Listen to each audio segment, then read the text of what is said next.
These are the Wandering Therapist Sessions. I am Tyler Patrick, your Wandering Therapist, and I'm here to provide you with hope, healing, and helpful insights in your journey for a wholehearted life. Good morning, guys. Thank you for joining me on my morning hike this morning up in the mountains just above Providence, Utah. It is an absolutely gorgeous morning out here. Maybe you're going to be able to hear the birds chirping. You'll obviously be able to hear a river in the background with her tags jingling. Again, just getting out this morning, I just want to encourage all of you with what we're dealing with the COVID stuff to make sure that you're getting out, getting your heart pumping, getting some fresh air. And right now, at least where we're at, there's some spring weather that is absolutely marvelous. And it is so good for mental health. At least it's been good for my mental health. So today I want to talk to you guys a little bit about a topic that comes up in my practice a lot. And we have an open discussion about this frequently, and I just want to give you guys a couple of considerations to think about around this topic. And the topic is whether or not, number one, pornography can be an addiction, and number two, if it's not an addiction, is it still bad? And maybe number three, why would I want to consider that I might not want to partake of pornography even if I don't think I have an addiction? So this comes off of some discussion that we had this morning on the way up here.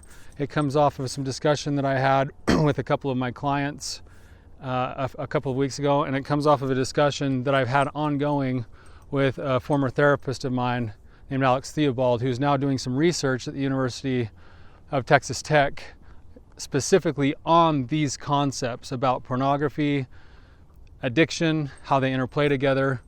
And I just wanted to share a few of my thoughts and feelings, hopefully give you a few things to consider on why you may not want to consider using pornography.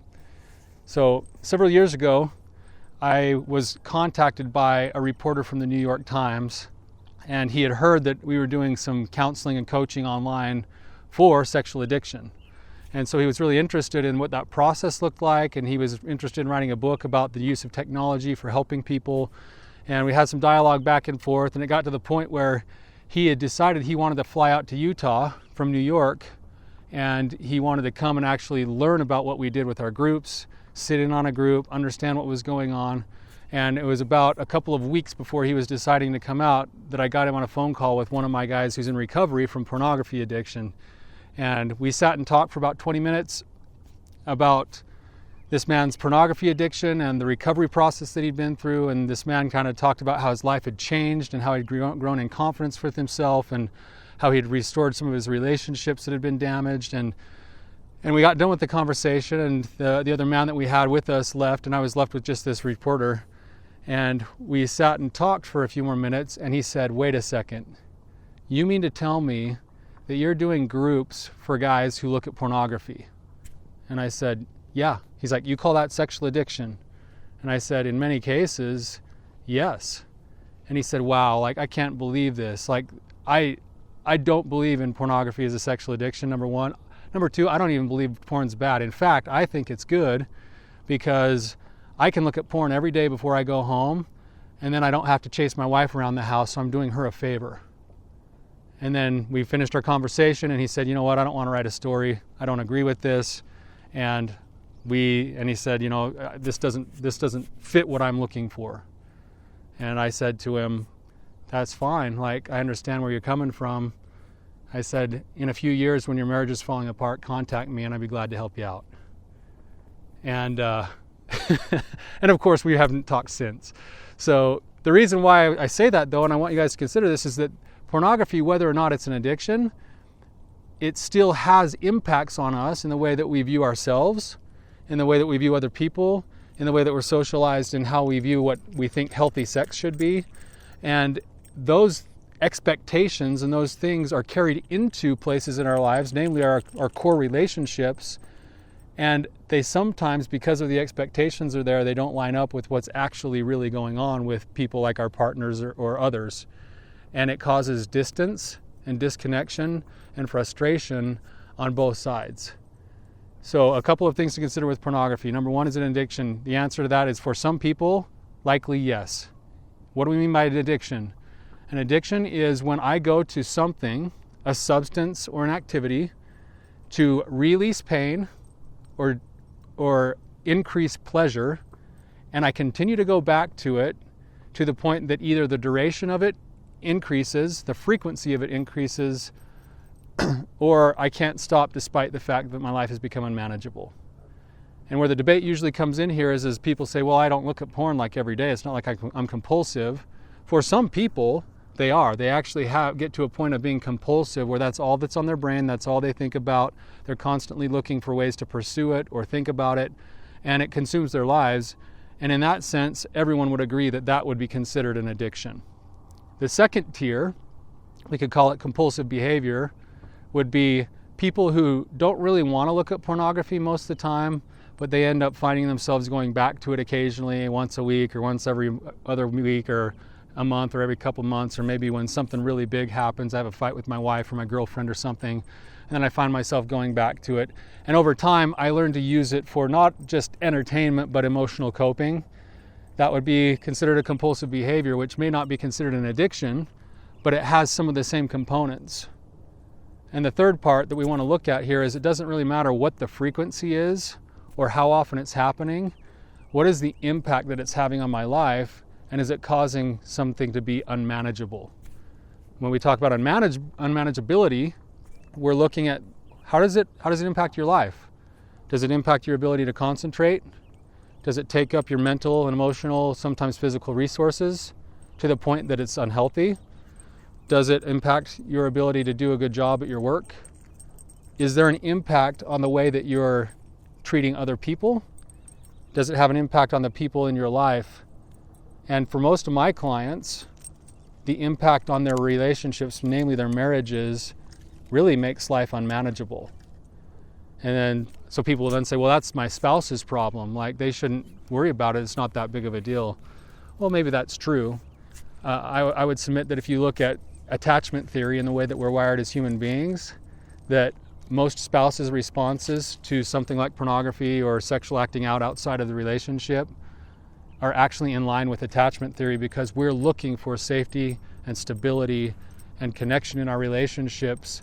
And the nature of what the sexual response does in our brains, it either binds us to the people that we're interacting with in a secure relationship when it's built off of safety and connection.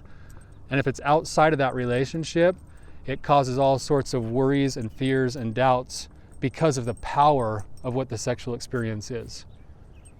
So one more thing to think about here is that if I'm consuming pornography, I'm going to speak to you men here for just a minute, because it's mostly men that I work with in my office, even though it definitely can go both ways here, is that at the core, I believe that we as men specifically were built to honor and protect beauty and to revere the feminine.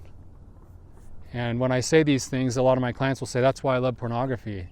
Like, it's exactly what I'm doing. I'm honoring and revering, and I would say that's probably not actually true if you want to really look at the definitions of honor and reverence.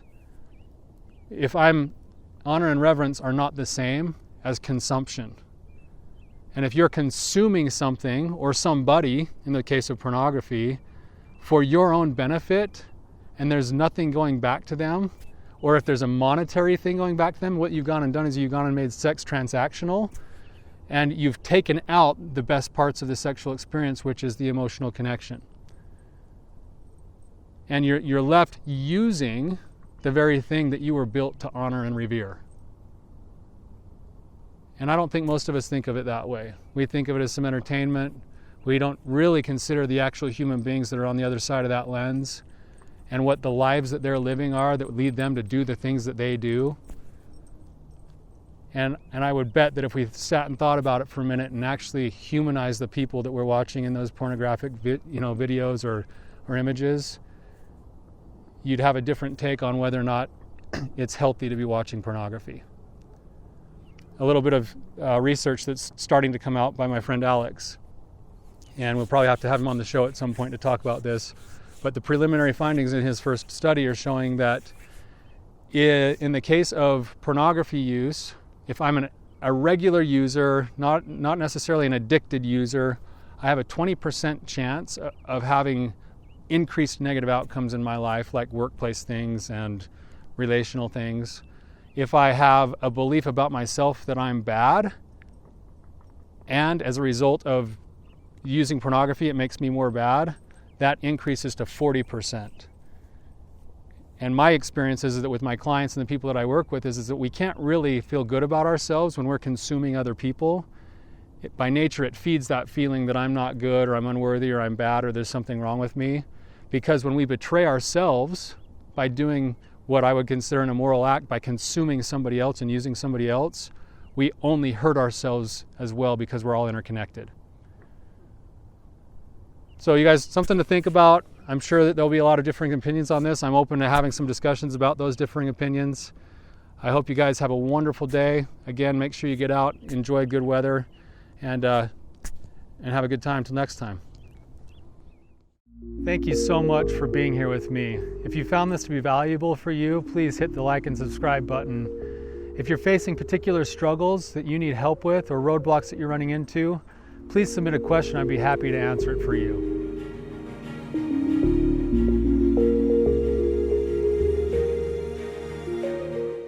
Saw your comment, and I was just out in the morning on a walk thinking about what it must be like to be struggling with both of those things that you just shared, with a wife that you want to support and that you're worried about at home, but also the frustration of missing out potentially on what sounds like a lifetime trip with the family, and how frustrating that must be too. And I just thought maybe I'd just share a few thoughts that might be helpful. I don't know if they will or not. I've actually been going through a little bit of this myself. My wife, especially right when all of this COVID stuff started to come out, she sort of had some of the same responses and reactions, and it was almost like she was pushing me away, not because she wanted to or meant to, but because she was just trying to cope with her stress and her anxiety, and one of her natural responses was to simply just push away. And I might just give a couple suggestions that might be helpful. One is just, first is to be ridiculously patient, and if you're in a spot where you're not quite as worried about things in a given moment as she is, maybe it's okay for you to just show up and offer that calm presence and that strength, and be ridiculously patient with the process, and to show some empathy and just acknowledge how hard this process is, but be reassuring that, at the end of the day, we're all going to get through this. It's going to be okay. You guys ultimately will eventually be able to go and make up and do a different trip. You guys are going to get through this. Everybody's going to get through it, because that's what we do as human beings. And if you just show up and offer that presence, I think that that's going to go a long ways over the course of time, because you'll be a safe place for her. The other thing that I was just thinking about that's been really helpful is to have a place to share those feelings, whether that's through journaling or just writing those things down and fleshing them through, or having a place to speak them out loud, whether she's going to do that with you or with a best friend or something else. That can also be a really helpful thing that will help to move those emotions so that they don't just get bottled up and hemmed in. And I believe that if those emotions are moving, she's going to come back to her normal self. She's gonna want to start to connect again, and I think that you can be that resource for her. So anyway, I don't mean to be lecturing or anything. I just was thinking about your thought and putting myself in your shoes, and hope that's helpful. How's it going? My name's Tyler Patrick. I'm just out on a morning walk with my dog. I just saw your comment and just thought I'd maybe just respond to you. I'm a licensed marriage and family therapist. It sounds like you've had plenty of your share of work with therapists, and I don't know, you probably had mixed results. But just in the sake of trying to be helpful, just thinking about things, I thought I might just chime in and offer some support here. Your question's a really good one that I think is actually one that I see a lot in my practice. It's pretty common. There's probably more to it than anybody could speak to, depending on the layers and the history and everything else that's gone on between you. But maybe just a couple of principles to think about as it relates to a healthy sex life. The first thing that I would just say is, if there's been something, in the past for either one of you, whether there's been some type of traumatic experience before you guys were married, or some form of betrayal or something in your relationship, a lot of times that will throw things off sexually. And just working that process, if there's been trauma through some type of treatment like EMDR or something, can be very helpful. I don't know if that's part of this equation or not, but that was the first thought that came to my mind. The other resource that I was thinking about when I read your question was a book you might check out by a woman named Laura Brotherson titled "And They Were Not Ashamed." And it might be a way to open up some continued dialogue and have some things to work on, and maybe have a different perspective on things that might make a shift there for you guys.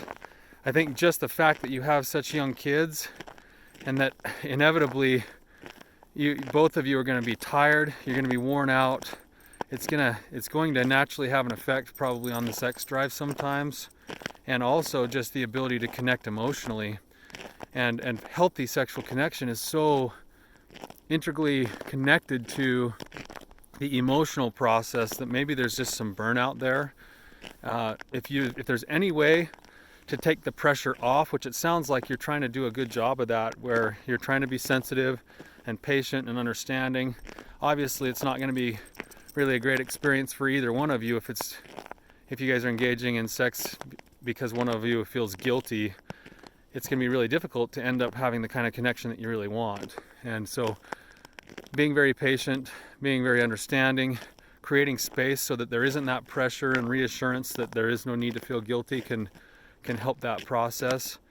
And then establishing other forms of emotional connection throughout the day can also possibly help with this, where, look at the emotional connection on a scale, a sliding scale, and you're going to step in wherever she's able to meet you and offer yourself and offer your strength that way on those levels. And as things feel safe and as there's moments of connection, it'll give her permission to begin to allow herself to descend into more and more of that level of intimacy. So I know that there's so much more that we could get into. I don't know all of your background, but I just wanted maybe just try to be helpful. So thanks, guys.